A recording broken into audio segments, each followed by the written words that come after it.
You feel it. Right there, against your thigh, a quick, muffled buzz. Your hand moves before the thought finishes forming, fingers already curling toward the pocket. But the glass is dark. No glow, no little red dot. You stare anyway, thumb hovering, the way you'd wait for a heartbeat that never comes. The phone just lies there, blank and indifferent, while your pulse recalibrates. You shift your weight, straighten the seam of your jeans. Minutes later it happens again. Same ghost. Same nothing.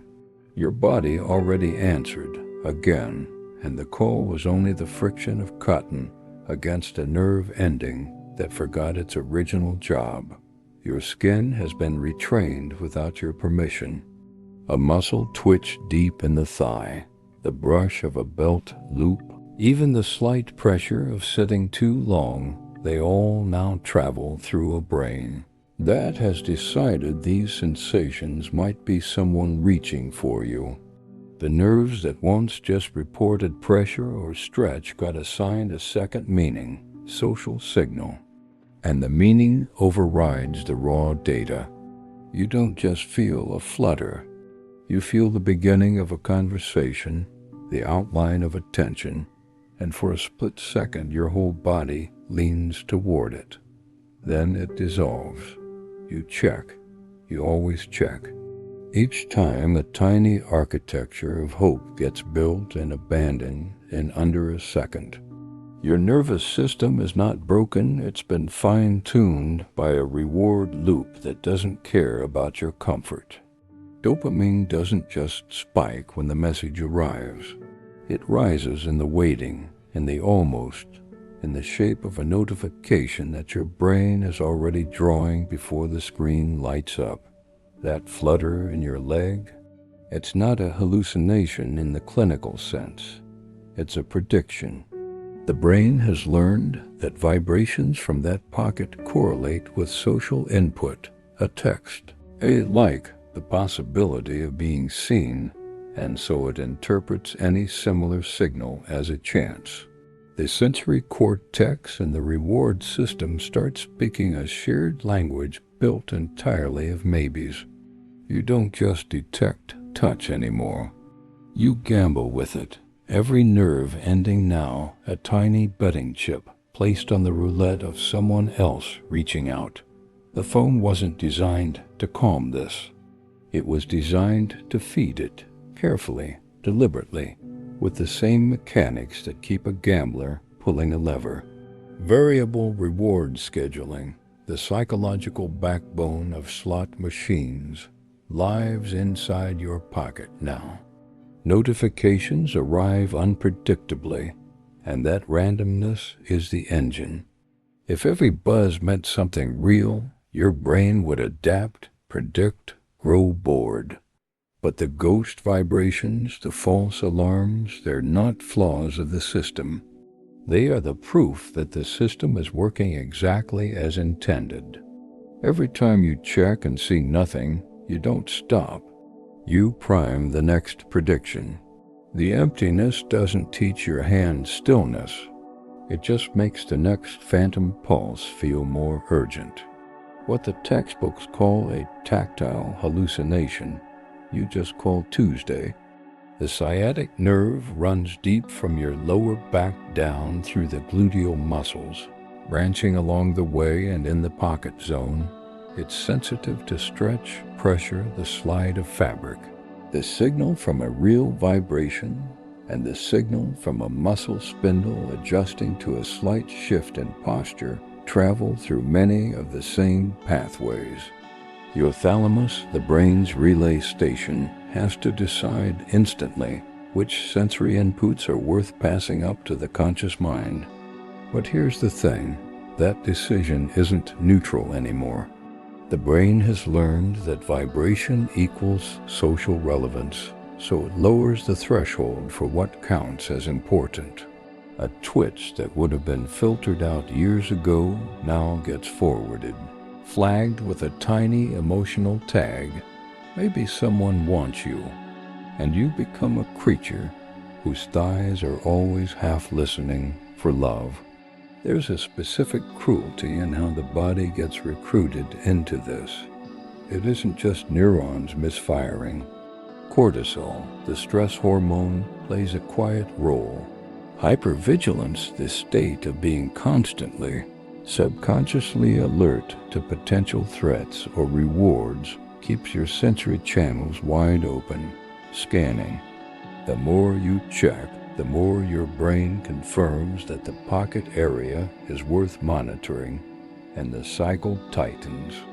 You might notice it gets worse when you're tired or anxious or lonely. That's not coincidence. In those states, the amygdala nudges the sensory system toward over-interpretation, looking for safety or connection anywhere it can. And the phone has made itself the cheapest, fastest shortcut toward either. So your own leg becomes a ghost you keep mistaking for a friend. The phone doesn't need to vibrate to shape you. It just needs you to remember that it could.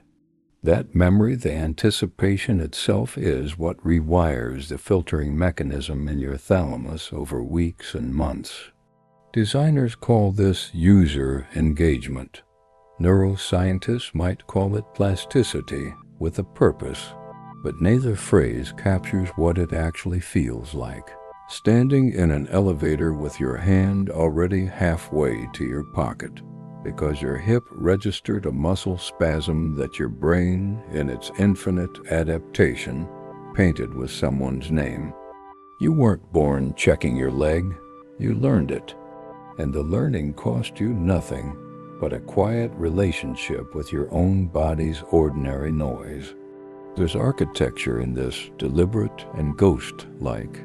Notification systems are built on intermittent reinforcement schedules, one of the most robustly replicated findings in behavioral psychology. Skinner proved it with pigeons decades ago. Reward an action unpredictably, and the behavior becomes nearly impossible to extinguish. The pigeons kept pecking long after the food stopped coming. You keep checking long after the vibration stops being real. The phone doesn't cause the ghost.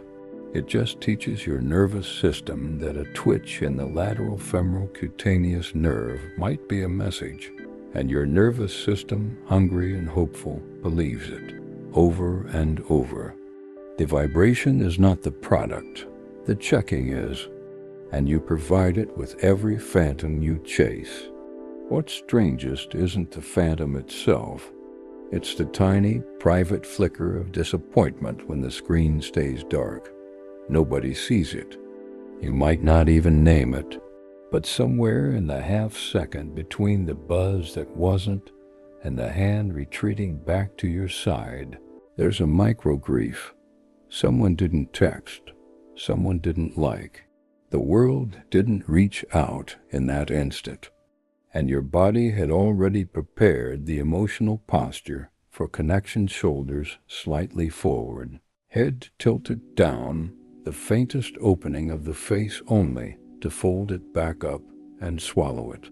You do this dozens of times a day without cataloging it, a small compression of hope and release that leaves no trace except maybe a tightness in the jaw you'll only notice at night.